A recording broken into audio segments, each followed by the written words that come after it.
So the land proposal, that's definitely the first thing we want to discuss. There's been a lot of discussion in the Discord already around this. TSG, did you want to ask a few questions about that? The first, I think the biggest thing, right, is obviously the hike in price, the starting price. So I wanted to ask you, because obviously, we had Kieran's AMA recently, but I wanted to get your perspective and maybe just some back-end inside information as well. But because obviously the community was going on about how the price was too low originally, and the price now is hiked. What, I think it was 4 times. It was, you guys said? 4x roughly. Yep. Yeah, cool. I wanted to ask that. What were your thoughts on that? Were you for that? What was the rationale behind that? Was that a unanimous decision? Was there any conflicting ideas in that behind the scenes? Just tell us as much as you can about that, if you can possibly. Thanks, man.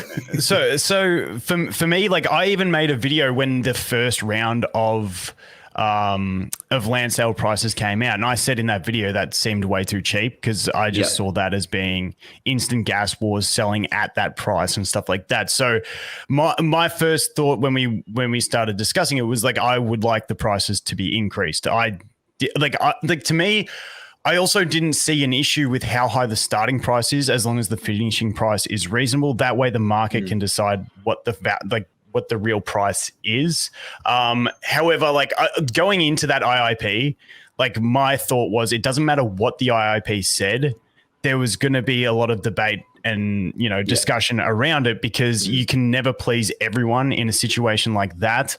And it becomes a really awkward situation where it's because you will get people complaining that it's too expensive because whales can buy, but then if the whales buy it at the inflated price, they can't actually buy as much as they could before, which means later pieces, are more open to the scaling. And it's sort of one of those things that is almost impossible to actually forecast exactly how it'll go.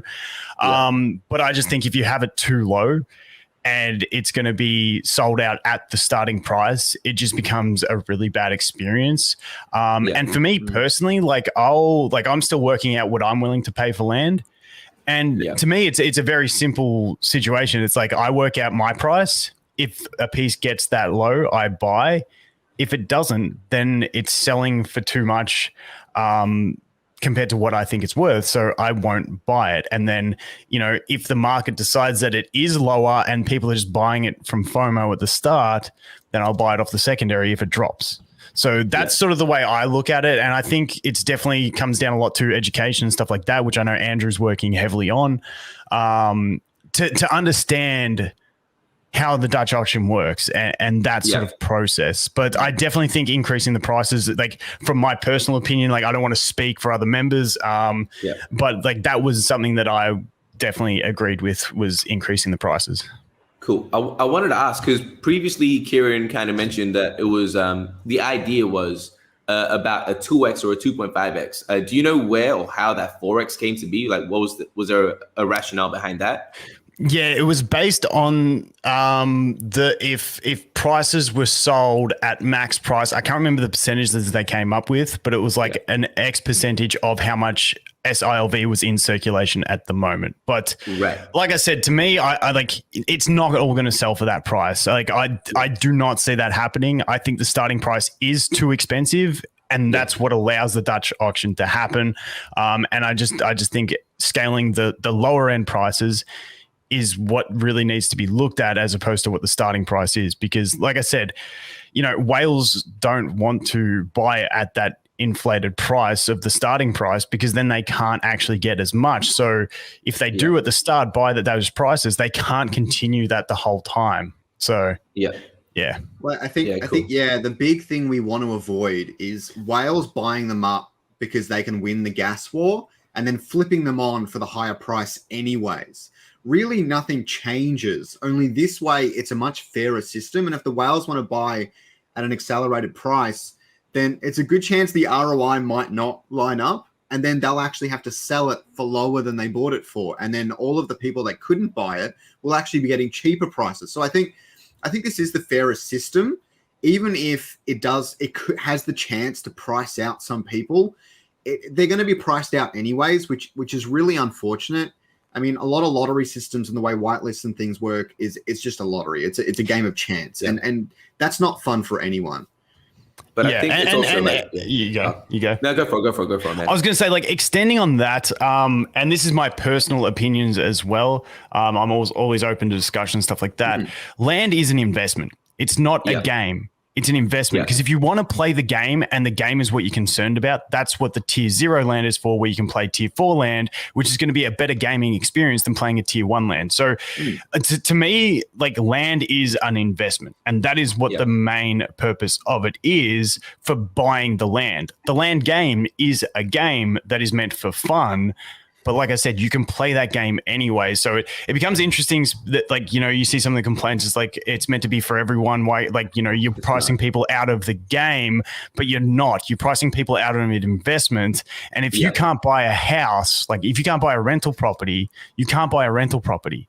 You're not going to cry about it. The price, like, in the market's the market. So I understand why people are frustrated, because they feel like they're in Illuvium early and they want to be rewarded by buying land super cheap and then flipping it for a massive profit later on. But at the end of the day, if you let a market decide, then you can't really complain with what the results are. And if it's out of your price range, it's like I said, it's an investment. You can still play the game if that's what your main focus is. Yeah, it's funny because that's exactly what I was just about to say as well. It's like the correlation with, like, housing. It's like people aren't out here crying, "Oh, I'm priced out of housing." It's the exact same thing. Having said that, housing's pretty fucked at the moment. It is. Yeah. It's fucking getting ridiculous. But yeah. But it is like you say, it is what it is.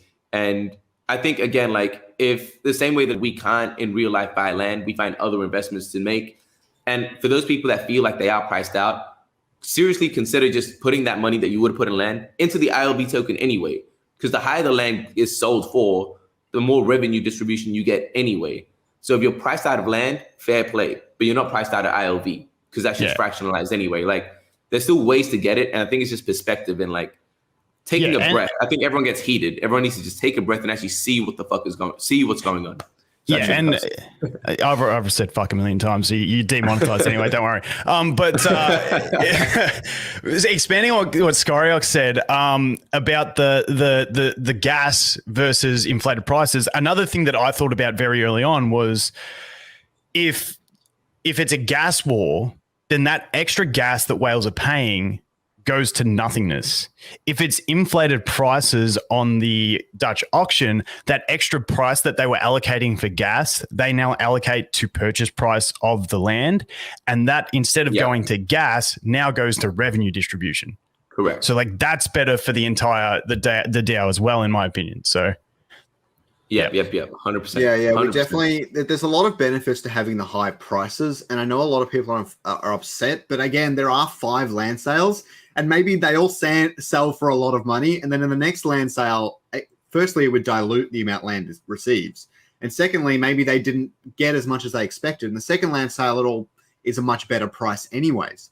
Not to mention, we're probably on immutable by then. So there's no gas at all. So maybe they do try a different structure, although I think it's still likely to do Dutch auction again, but they could try a different structure. So there's definitely future land sales. Vulcan, there has been a lot of discussion about IMX and land and how that's all working in unison.